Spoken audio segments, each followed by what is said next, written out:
Hey. Time for another Out of This World story from our space. Confronted my cheating brother in the affair partner's house, and I'm supporting his sister-in-law. With update. I'm a 35 female, have my own daycare, a small son, and a husband I love, and a marriage we are working on. So far successful. When my husband had an emotional affair, the one person I confided in real life, was my brother, Andy.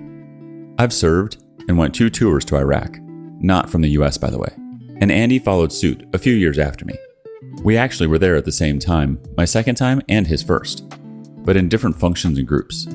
I felt so weak and humiliated after my husband's emotional affair, and still wanting to stay with a man that cheated and feeling like, wow, I know I deserve better than this. Am I settling when staying? Andy helped me understand that as long as I did what I wanted to, and to hell with the rest, then I still had my pride. He was also very angry with my husband, but civil when they met. Yesterday, Friday, I got a call from Andy's wife, Bella.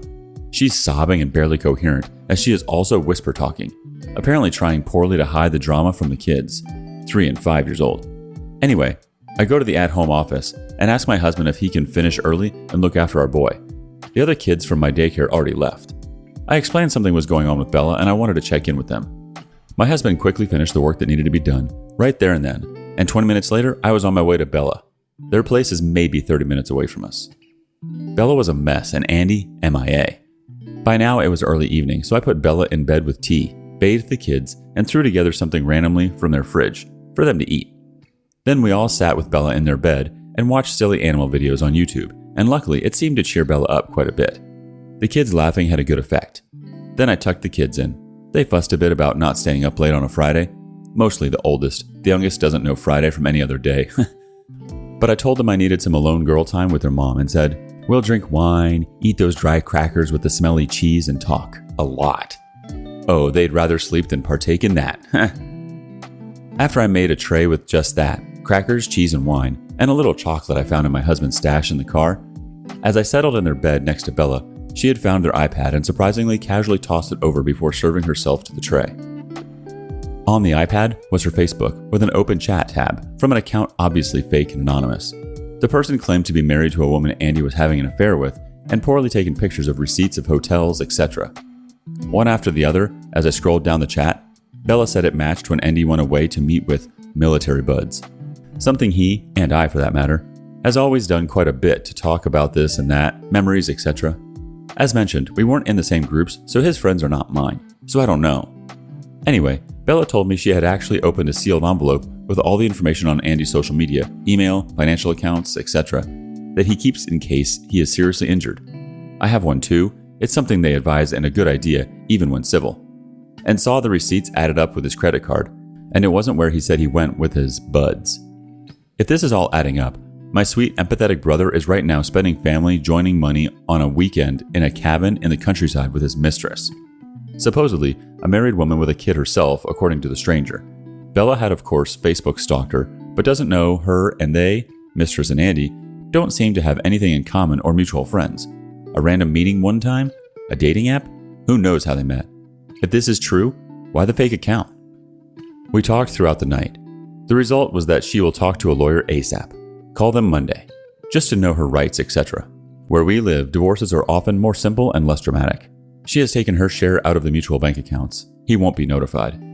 The real kicker was that she talked me into driving up there and confronting Andy. Basically, just letting him know they're busted and he needs to get it together and go home.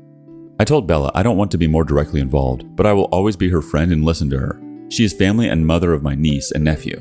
If Andy doesn't like my involvement, too bad. He's effing with the 2 kids I love as much as my own and their childhoods, their happiness and stable home. F that. F that guy. He just needs to be grateful I won't beat the ever-loving crap out of him if this is all true. And I'm the only one of us still in the reserve, so I'm able to. He's soft now. I'm so disappointed in my baby brother. He's a grown 32-year-old man. So yeah, typing from my phone as I watch my son sleep, tucked him in and waiting for deep sleep. Then I'll kiss my husband goodnight and drive up there, to the rental cabin. Not how I wanted to spend my Saturday evening. Update. So, Saturday night, I tucked my boy in, and when he slept, I ate a quick snack with my husband before leaving for the cabin my brother allegedly was staying at with his affair partner. It turned out to be a bigger property with a main house with kitchen and baths and a bunch of small cabins strewn out around the main. And as such, I had no idea how I was going to track down my brother. I contemplated talking to the front desk in the main house, but dreaded the conversation and was at a loss. What was I supposed to say? They probably wouldn't give out the details on their guests to some random stranger. My luck would have it that I suddenly, after 45 minutes of trying to figure out what to do, saw a motion in the corner of my eye, and it was my brother leaving the main house with a woman. He didn't see me because I was parked behind them with lights off, but it was clearly him. I didn't feel like following him like some spy, and already this whole affair felt like a ridiculous soap opera, so I just got out of the car and shouted his name. He just stopped dead in his tracks, and for a moment, I wondered if I was mistaken, and it really wasn't him. Then, he said something to the woman, who looked from him to me with wide eyes and quickly left. And then he turned around and walked towards me. My hands were trembling, and I didn't know if I was nervous or furious or both, if one can be. He asked me what I was doing here, and I almost laughed. At this part, I remember most clearly I said, "Andy, don't be an idiot along with a jerk." He told me to leave and to mind my own business and made a dismissive gesture. I said something to the effect of, "I was minding my own business, Andy. I was playing with Sig and having a lovely afternoon when suddenly I had to leave my family to go tend to yours. And for what? So that you could run off like a college boy with no responsibilities." This is when he misspoke. He said, "What do you care? It's not your marriage." He really shouldn't have said that.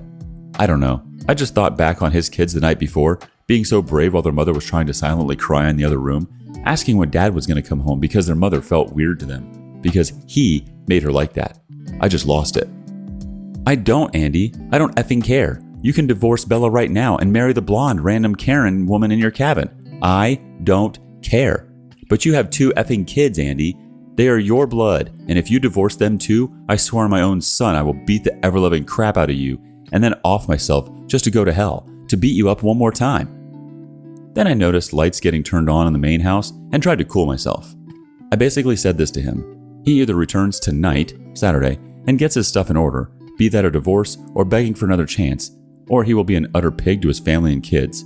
In that case, I, as his big sister, will have no problem with lowering myself to his standard and drag his new sweetheart through the same crap pigsty he's throwing his family into.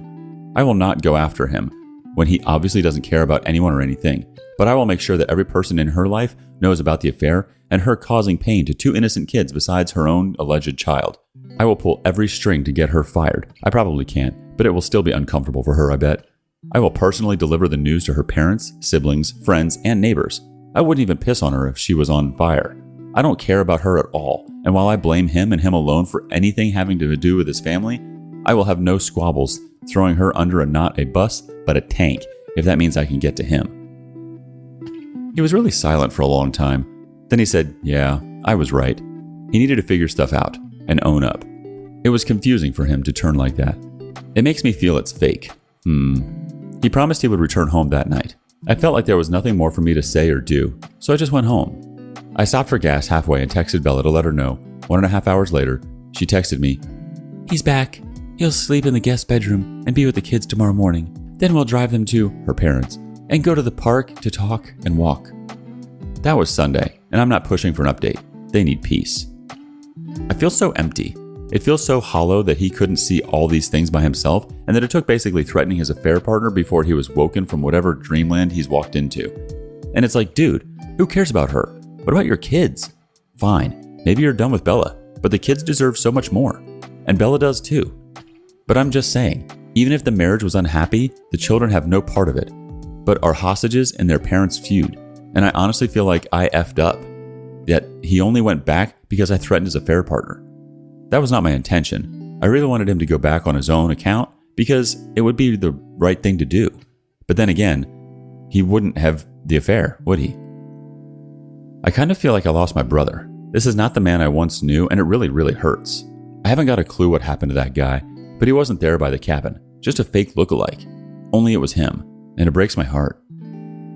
Time will tell what happens from this point forward. I know Bella still loves him. I think perhaps she loves him too much. And I feel Andy has no idea how lucky he is. At least he should have had an amicable divorce and not backstab her like this. It really makes you question people, huh? It was all so dramatic, but the ending very anticlimactic. I guess that's real life and not the soap opera I felt like earlier. I just hope Andy steps up no matter what happens. Let's see some reactions. Arrogant1 says, "You did well. Thanks for the update. Yes, it's very disturbing to learn someone you care about is capable of that.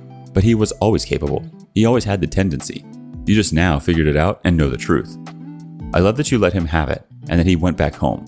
The situation needs resolution no matter what it is. He needs to face reality. Good job making him do just that." Another quick comment from Advanced Cut 8025. "Expose the affair partner. Cheaters deserve nothing."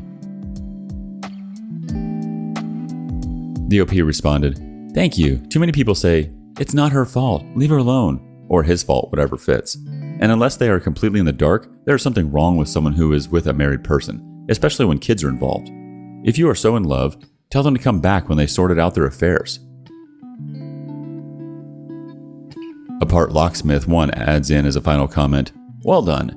It might not feel like it now, but in time, you'll come to realize you did the right thing.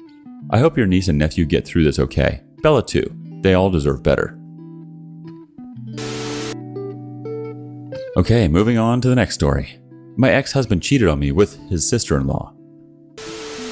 3 years after divorce, why am I still so angry?" Names changed. So my ex, Sam, cheated with his sister-in-law, Lisa brother's wife, and his brother's, Joe, unexpected and tragic death. Joe and Lisa had 2 daughters, ages 9 and 3. I offered to help Lisa in any way I could. I sent cash in case she needed a few emergency dollars. I sent food. I had a photo of daddy pillows made for the kids so they could still hug their daddy. It was horrible. He kept making excuses for me not to go with him, always citing Lisa's anxiety. I started checking his phone and the phone account. I put proof in his face. 2 days prior to my Joe's death, I had dinner with both the guys. They were both totally trash-talking Lisa. I actually defended her. I said that it might be appropriate for her to see a psychic, as she claims anxiety is her excuse to her manipulative and bitchy behavior. I am a psych patient myself. I think she meant she should go see a psychiatrist. Whatever. It was horrible. He kept making excuses for me to not go with him, to check on the girls, every day or so. The lies started as absent information and escalated to outright lies within a few weeks. They attended some sort of grief group together, and I was told that I was not welcome to join them, even though I lost Joe also. Thing is, prior to this, Sam was an upright guy. I don't think he ever lied to me, never mind cheated on me. I did the sleuthing, and he followed behind me changing passwords. I downloaded 140 pages, double-sided, of their texts. He told me that he did not want to be divorced, that he just wanted to help Lisa get through these first few days, weeks, months, etc. So now we are divorced. He lives with his sister-in-law's girlfriend. I have mostly moved on. I moved to another city and state to be closer to a family. I have a steady boyfriend. My life is good now. So why do I still ruminate periodically and still get so much anger toward them both? I saw her a couple of times since Joe's death, prior to my leaving Sam, and she blatantly ignored me and or was rude as he pretended not to notice. I know Joe's loss was particularly horrible for both Sam and Lisa. They actually watched Joe die. I know that surviving a trauma together creates a bond. I tried to respect their more severe than my grief. I did not argue when I was left out. I even asked Sam if he just wanted to go help Lisa raise the kids, since that was all he talked about was her and the kids. He denied those things but did not change the behavior. I finally walked out with my 2 dogs and some clothes. They planned a dinner party in my house while I was gone. I am still in therapy. I still cannot fathom how I was treated. Why are they so mean? I would never do that to someone. I wish I could be a fly on the wall. I can't imagine that Lisa is any less bitchy now than she was then. I know that Sam is not her late husband, and he cannot replace Joe. In fact, this all stinks as she planned his death. She asked Sam to dispose of Jack's medication, including Coumadin, a blood thinner, within days of his death. She did not call 911 until after she called Sam, and he arrived driving from 5 towns over. This happened the first night Sam rotated back to the night shift. Paramedic asked her to come talk to Joe because they were losing him. She refused. No autopsy. Straight to cremation. Joe had credit card debt in the tens of thousands, and that went away with his death. Lisa immediately went for the younger, better wage earner brother. She bought a house with cash after insurance paid out. The whole thing stinks, and I honestly hope that someone someday will treat Lisa and Sam as horribly as they treated me. I want to not think about this, as it still upsets me, but it happens. It mostly happens when someone else has been mean or thoughtless. Meds are being adjusted. It has been 4 years since Joe's passing and 3 years since I was divorced. When I have to go back to my home state, I have to fight anger as well as depression, as this area was home for most of my life, and now he has taken that from me. When I go there, I have to fight the desire to go to her house, and or place of employment for some sort of imaginary throwdown. I only need to go there about 4 times a year, but it is tough. Any suggestions would be welcome. A couple comments from the community before we wrap things up for this episode. The Alcoholic's Wife says, "Honestly, these two sound awful. They definitely did you dirty, and you are truly better off without them in your life. I think you're selling yourself short on all the things you have done to help yourself. You moved to a new place and are surrounding yourself with caring people and are in therapy. Keep up with therapy. Continue to put time and space between you and this gruesome twosome." Claustrophobic says, "I think it hurts more because of the trauma, to be honest. Take away the brother dying and these guys are still not worth having in your life. Trauma has a way of bringing people together, even you with them. If he just cheated with his stepsister, you would realize he's trash and there's this extra layer of explanation. This feeling like they filled a hole for each other that you couldn't fix. However, the trauma is keeping you there with them. The fact that they could do all this, to callously and carelessly hurt others while they're hurting, makes it that much worse. Also, it's been years. Being nice is beyond unnecessary at this point. I would just pretend they don't exist while being as happy as possible. If they ever say anything, just ask if he's still screwing his sister and if she'll move on to his dad after he dies. You don't owe them respect. You respected his brother. He's dead, just like the husband you thought you had. Rather it be from trauma or if this was always him. You don't have to hold back anymore. Be as disrespectful as possible. You waited 3 years, while they allegedly waited a week after his death before they started seeing each other."